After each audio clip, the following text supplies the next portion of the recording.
Tonight, persecuted by the post office. The mail workers wrongly accused of theft, fraud and false accounting, and how it's ruined their lives. Did you falsify the books? Did you falsify the books? And I was like, no, I didn't. I'm not going to admit to anything because I haven't done anything wrong. Also making the headlines, the missing ferry files are found. Scottish Government emails show disgraced Transport Secretary Derek Mackay did sign off on CalMac's disastrous Ferguson's contract. In sport, could tonight be the night? Celtic can win the title with a point as they face Dundee United.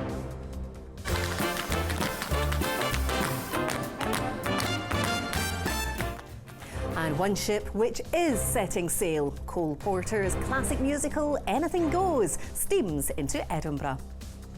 I'm Kellyanne Woodland in Edinburgh.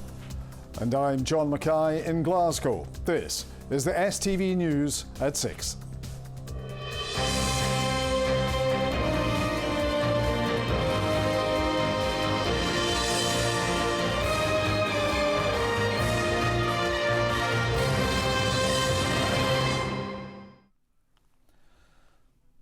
Good evening. Marriages ruined, attempted suicide, lives turned upside down. Scottish victims of the post office accounting scandal have been telling a public inquiry of the ordeals they endured after being falsely accused of unexplained losses. One after another, they told of how they were let down by a system that was supposed to be faultless. The Horizon computer system wrongly showed money was missing from local post office accounts. Workers described how they were forced to repay thousands of pounds of their own money for mistakes that were never made. The post office Horizon scandal has been described as the biggest widespread miscarriage of justice in UK history. Vanessa Taff was at the inquiry. I came close to suicide. Keith McEldow ran a post office in Greenock. He remortgaged his home and saw his marriage break down when he was wrongfully accused of stealing money from the post office. The only thing that stops me from acting out on suicidal thoughts is I don't want to disappoint the people I've already disappointed because of this. My family, my father, my children. The first day of the inquiry heard one postmaster give evidence of security guards entering his home. They said I'd be charged with 3 charges, that's false accounting, fraud and theft. And then they said that if I signed a statement agreeing to the false accounting and paying any money that was outstanding, they would drop the other 2 charges. And they did mention that the other charges would probably be a prison sentence. The post office demanded one postmistress appear before them to explain an alleged £44,000 shortfall at her branch. But they insisted I went along the day before my mum's funeral. What did they accuse you of in the interview? Did you falsify the books? Did you falsify the books? And I was like, no, I didn't. I'm not going to admit to anything because I haven't done anything wrong. All I've done is put my life and soul into it. She now wants to move on and rebuild her life. We just need now full compensation to clear everything and move on. For the small businesses we owe and for different people, different companies, that's the important factor now, but there can't be any delay. This post office Horizon computer accounting scandal is considered as one of the UK's largest miscarriages of justice. The only evidence against all of these postmasters and postmistresses is from Horizon. All of the witnesses here today say they were led to believe they were the only ones having problems with that system. The Scottish part of this inquiry continues tomorrow before moving to other parts of the UK. Vanessa Taff, STV News, Glasgow. A missing email from a Scottish Government minister signing off a contract for ferries has been found. It confirms that the former Transport Minister, Derek Mackay, agreed to award the £97 million contract to Ferguson's shipyard. That contract is now running 5 years late and more than 2.5 times over budget. Well, our political editor Colin Mackay is at the Scottish Parliament. Colin, what took so long? Well, this missing email was flagged up in the Auditor General's investigation into what's gone wrong in this ferry contract. But that was in March, and it took until last night for the missing document to turn up. It makes it clear who signed off on this ferry contract, and it was the then Transport Minister, Derek Mackay. And it took specialist investigative software in the Scottish Government to find the email trail between two civil servants who no longer work for the Scottish Government. One of them at the time worked in the Transport Minister's office, the other worked in the then Finance Secretary John Swinney's office. Now, at 11:48 today, that email trail was sent to ministers, and they then revealed it during a Conservative debate on the ferry fiasco this afternoon. There is a real and enduring stench of cover-up here. The secrecy of the SNP is appalling and it's corrupt. I hold in my hand that irrefutable documentary evidence that this decision was made rightly and properly by the then Transport Minister, Derek Mackay. This email destroys the opposition's ridiculous conspiracy theories that another minister made this decision, and it destroys their unfounded speculation that there was a ministerial direction given. What else is there that the Scottish Government hasn't actually found in the archives? Because what we need to know, crucially, is why the Scottish Government ignored the advice of CMAL, and there is no documentary evidence. Audit Scotland have said that, and this Parliament has still not seen any documentary evidence that actually proves why the Scottish Government ignored the advice of CMAL. Now, one of the emails actually talks about confirming the absence of banana skins.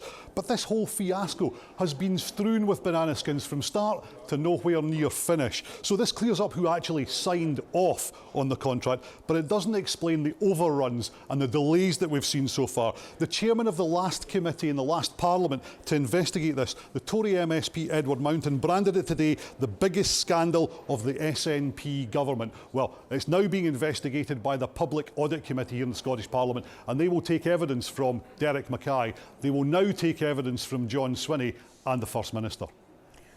All right, Colin, thanks very much for that. A coroner says the family of Jessie Earle have been the victims of a substantial miscarriage of justice.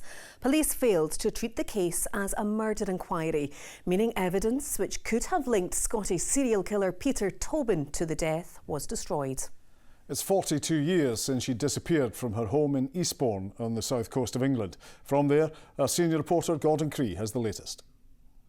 This was the second day of this inquest into the circumstances of Jessie Earle's death. After her body was found in 1989, it wasn't treated as murder.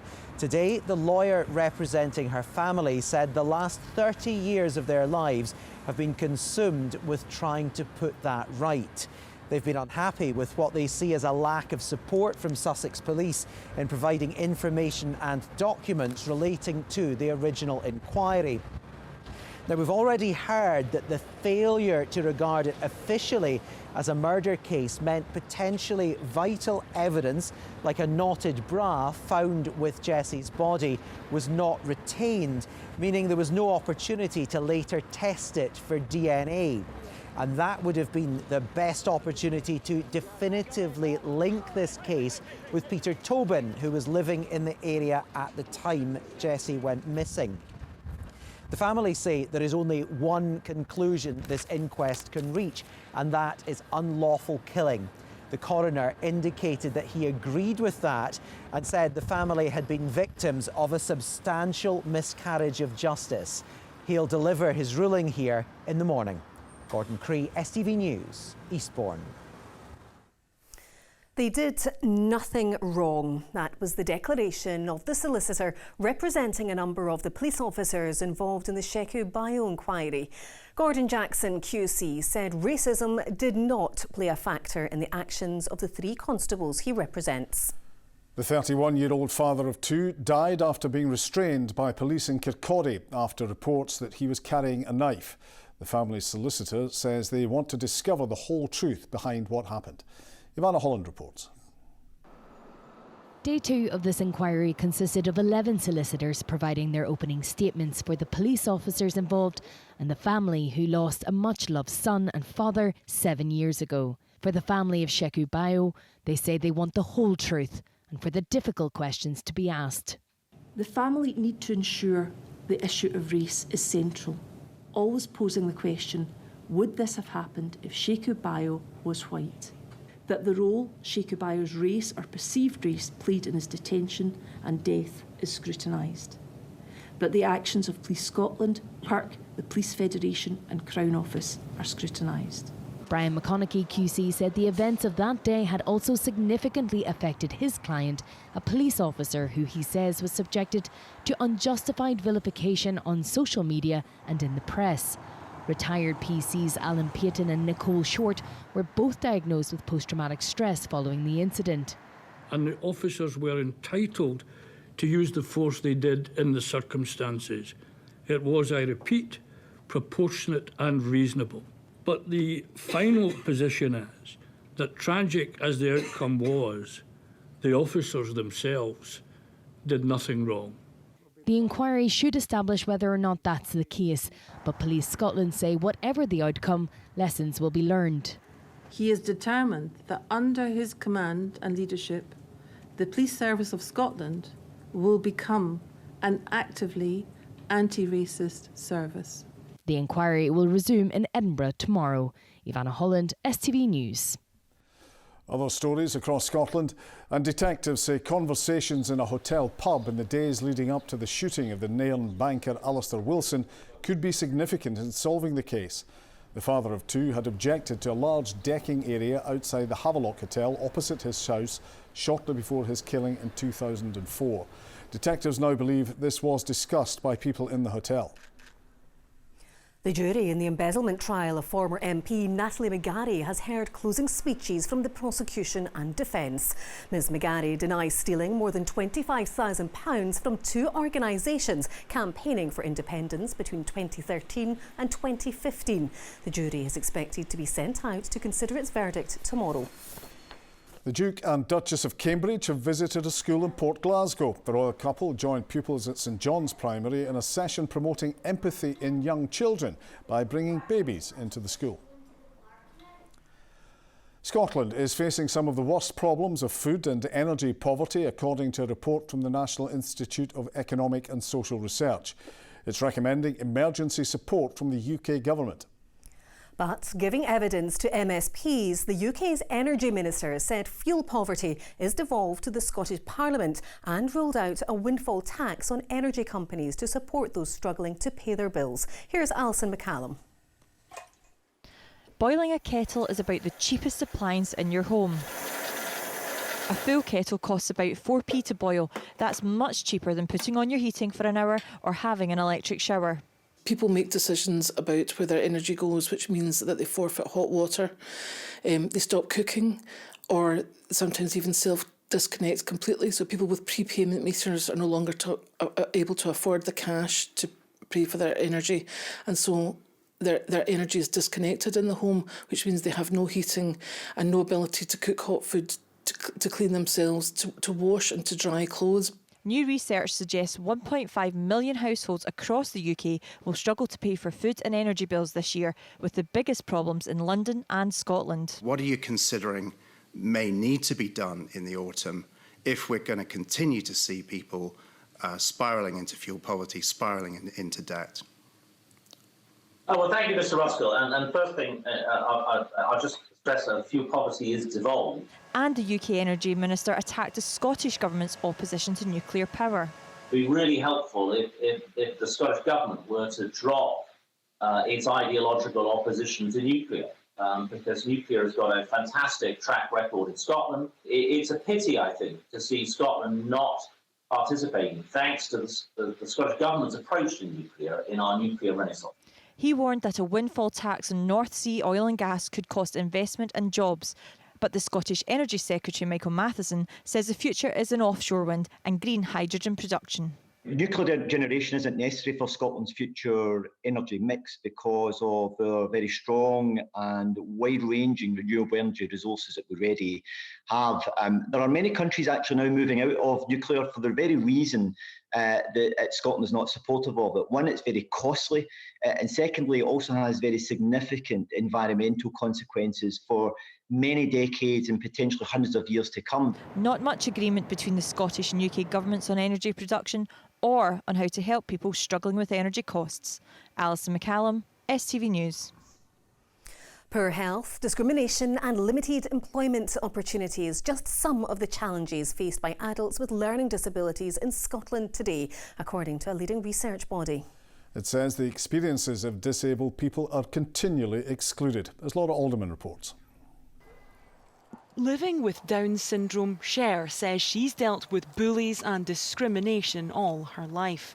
The taunts started in school, but years on, she says attitudes haven't changed. People don't see you for who you are, they just see the disability. I think people should be more educated and watching what they speak to people. Cher volunteered in a local cafe for 4 years and now works for Down Syndrome Scotland, a job she loves. But she says disabled people still face huge barriers when accessing employment. There should be more opportunities for people with Down syndrome or any other disabilities to get a job that suits them. I think some people find it difficult or struggle with finding work on jobs. I know myself, it took me a while until I got a job. Cher is sharing her experiences as part of a new campaign to reduce social inequalities for people with learning disabilities. It's very urgent. It's no longer acceptable in society to have this stigma and discrimination against people with learning disabilities, and we need to raise awareness. This is why we have this campaign, This Is Me, which is about valuing the lives of people with learning disabilities, to raise awareness about these inequalities. Cher hopes telling her story will make Scotland a more inclusive and understanding place for thousands of more people like her. Laura Alderman, STV News. The biggest post-pandemic travel boom we could have imagined. That's how one travel agency is describing the clamour for flights and accommodation as Rangers fans head to Seville for the Europa League final. Flights are all but sold out, with fans turning to trains and automobiles, as Ollie Dickinson has been finding out. As the final whistle sounded at Ibrox last Thursday and Rangers booked their place in the Europa League final, fans of the Ibrox club, like Lewis here, started booking their travel. It's a game no supporter wants to miss, and many of them are going to extreme lengths to get to Seville. We're going to finish work on Monday, drive straight to Stansted. Stansted, we leave early morning to go to Faro in Portugal, where one of our friends is picking us up in a motorhome, which will take us to Seville, and that will probably be our accommodation as well. So what are the options for fans looking to make it to Spain? Well, you could drive. The more than 1,700-mile journey, though, will take you 28 hours. You could fly if you're lucky enough to find a flight. Glasgow to Malaga takes 3 hours with a 2.5-hour coach trip at the other end. Or for the really brave, you could take the train. It's just the 32 hours and 5 service changes for that one. For fans further afield, like Robert, who lives in Australia, not even 25 hours of travel was going to stop him from making the game. I went out for about 10 seconds and then I went, nah, I've got to go. I've got to make it there because it's... And I know trying to get a ticket is going to be near impossible and that, but just to be there and it would be so special and all that, and be all the fellow Rangers fans and that, it's going to be amazing. Meanwhile, closer to home, travel agents say they've been inundated with requests. The demand is increasing day by day. We have been very busy chartering flights, as you know, but also selling package holidays to the Algarve, to Costa del Sol, and now, due to availability starting to dwindle in those surrounding areas, people are branching off to the likes of Alicante and other areas of Spain. If Rangers fans' dreams come true and they win the Europa League, the celebrations could continue back home, with Glasgow City Council in talks about an open-top bus parade for the team. Ollie Dickinson, STV News.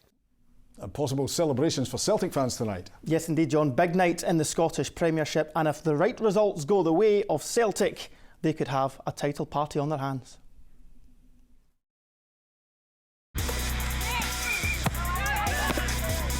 Get your fill of the action. STV Sport, sponsored by Papa John's Pizza. Yes, a very good evening. On the night where Celtic have the chance to claim their 52nd league title and clinch this season's Premiership trophy, Ange Postecoglou is calling on his players to make it a special night for the supporters as they take on Dundee United. Stephanie Daly is at Tannadice for us, where a point for Celtic will crown them champions. Yes, Celtic are here in the hope of a title party at Tannadice. Ange Postecoglou's side just need to avoid defeat to be officially crowned Premiership champions. Dundee United, though, have other ideas and their own ambitions. They're desperate to clinch one of 2 European spots. We got the opportunity to make it a special night, for the football club and our supporters, and yeah, look, I'm sure they'll enjoy it. I guess it's one of those, as you said, after last year's disappointments. Not just the fact that obviously we didn't have success as a football club, but they weren't able to feel a part of it because they couldn't contribute because they weren't allowed in the grounds, the stadium. So the football we played on the weekend, take that into tomorrow night, and as I said, take the opportunity to make it a special night. It just shows the character that we've all got as a team to really just start from scratch at the beginning of this season and to really just implement the style of play that the gaffers put on us, and to also bring our own character into it as well. Each and every one of us individually has done that, and we've put ourselves in this position. Like I said, we've got 2 more games to go to really go in and play our best football. Well, earlier this week, Dundee United were forced to cancel tickets bought by Celtic fans for home areas of the stadium. And security has been tightened around the ground. Fans won't get into the turnstile area without a ticket. Well, there's everything to play for here at Tannadice. Kick-off is at 7:30. Elsewhere tonight, we could see a much-changed Rangers line-up from Giovanni van Bronckhorst as they welcome Ross County, with the Europa League final just a week away. These are your Premiership fixtures tonight. As we mentioned, that possible title clincher between Dundee United and Celtic. Motherwell take on Hearts. It's Rangers Ross County at Ibrox. St Johnstone host Aberdeen, and St Mirren face Livingston. Wally Collum will take charge of the Scottish Cup final between Rangers and Hearts. It's the 4th time Collum will officiate the showpiece event at Hampden Park. The Lawn Tennis Association is set to close its National Academy at Stirling University, moving its operations to Loughborough in 2024. Tennis Scotland are hoping any lost funding from the relocation will go into an elite pathway for Scottish players. Finally, to boxing, where world champion Hannah Rankin says she's in the best shape of her career as she prepares to defend her titles at the Hydro on Friday night. Around 5,000 boxing fans will be in attendance, and the fighter says she's ready to make the night a memorable one. A landmark moment for Scottish boxing. In 2 days' time, Hannah Rankin will become the first female to headline a fight at the Hydro in Glasgow as she defends her WBO and IBO titles. The 31-year-old has been hard in training as she puts her belts on the line against Mexican fighter Alejandra Ayala. But the Scot says she couldn't be in any better shape. Absolutely, 100% confident. I could not have worked any harder in this training camp, and it's probably why I feel so relaxed in fight week, because I've given it my all, and I'm in the best physical and mental shape of my life for this fight, and it's a massive stage, and therefore I want to perform. So I've worked hard for it. Rankin is no stranger to the big stage after becoming Scotland's first female world champion in 2019. The super welterweight fighter says there's no better crowd in boxing as she prepares to walk out in front of a 5,000 strong home support on Friday night. Something Rankin says can spook her opponent. Absolutely, I'm coming in, I'm the home fighter, I'm going to be absolutely buzzing off that energy from the crowd, and it is hard being the away fighter. I've done it before multiple times myself, and I'm much more experienced at championship level than she is, so it'll be interesting to see how she responds to that sort of pressure. It's set to be a historic night in Glasgow on Friday, and come the final bell, Rankin hopes it's her hand held high. Best of luck to Hannah. Team news in from Tannadice. Kyogo, Jota and Turnbull are out for Celtic in place Giakoumakis, Forrest and Hatate. That's your sport. Bye for now. Get your fill of the action. STV Sport, sponsored by Papa John's Pizza. Now Sean has the weather forecast. Watch out for a sudden temperature drop.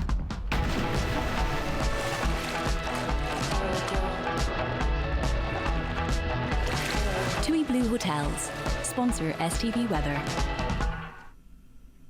Well, it's been another one of those days, hasn't it? Lovely sunshine beaming through the window. You turn around to put the kettle on and then suddenly you can hear the rain lashing off the window.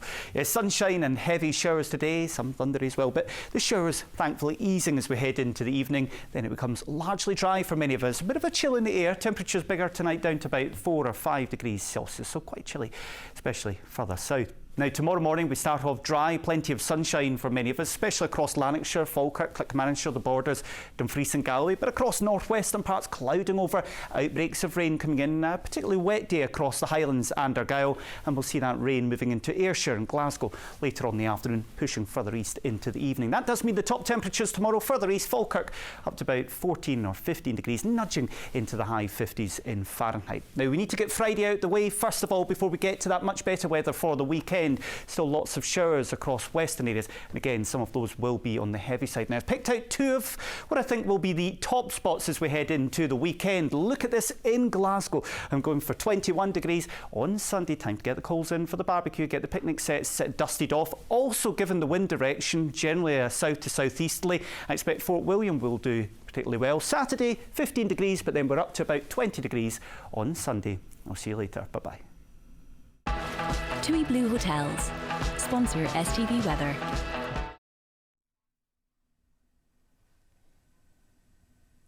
And finally, a much-loved musical is sailing into Edinburgh's Festival Theatre, with Scottish star Dennis Lawson joining Bonnie Langford and Kerry Ellis at the helm. Laura Boyd found her sea legs and joined the cast to find out how anything goes. The world has gone mad today, and good's bad today, and black's white today, and day's night today, when most guys today that women prize today are just silly gigolos. Toe-tapping, show-stopping musical magic. Anything Goes begins its run at Edinburgh's Festival Theatre tonight. But before that, the cast stepped aboard the Ocean Mist in Leith to give a preview of the show. It's very apt that we're here on a, well, not quite ocean liner, but it certainly has the right feel because it's set on an ocean liner sailing from New York to Southampton in about 1934. And then you have these amazing Cole Porter songs, which are by turn wonderfully romantic and then very funny. It gives everybody what they need right now. It's just entertaining. It's that escapism for a couple of hours. It is the tonic that we all need right now. I love Edinburgh in any event, so it's fantastic to be back in this city. But this show is just such a blast to do. I love doing it. Dennis has starred in everything from Star Wars to Local Hero, but he's not just a hero on screen. Ewan McGregor, your nephew, was speaking the other week and saying how you're a song and dance man and you're his hero. How does that feel? Well, I think that's lovely. She's an extraordinary actor, so versatile. So it's a two-way street with him and I, yeah. This week, though, it's all about the heroic song and dance performances in Anything Goes, which will leave you wanting to dance along. Time step, you could go for a little time step, or a little tap spring around your kitchen. A bit of a tap spring, that would work. That would work. Yeah. Those songs will get in your head, you know. No training required. You're hired. Yes. You're on tonight. Yeah. Anything goes, but not quite that. The show runs till Sunday, minus my moves, you'll be glad to know. Laura Boyd, STV News. Oh, have you ever tried tap dancing, John? Yeah, fell in the sink. Good night, that's enough. See you tomorrow. Bye-bye.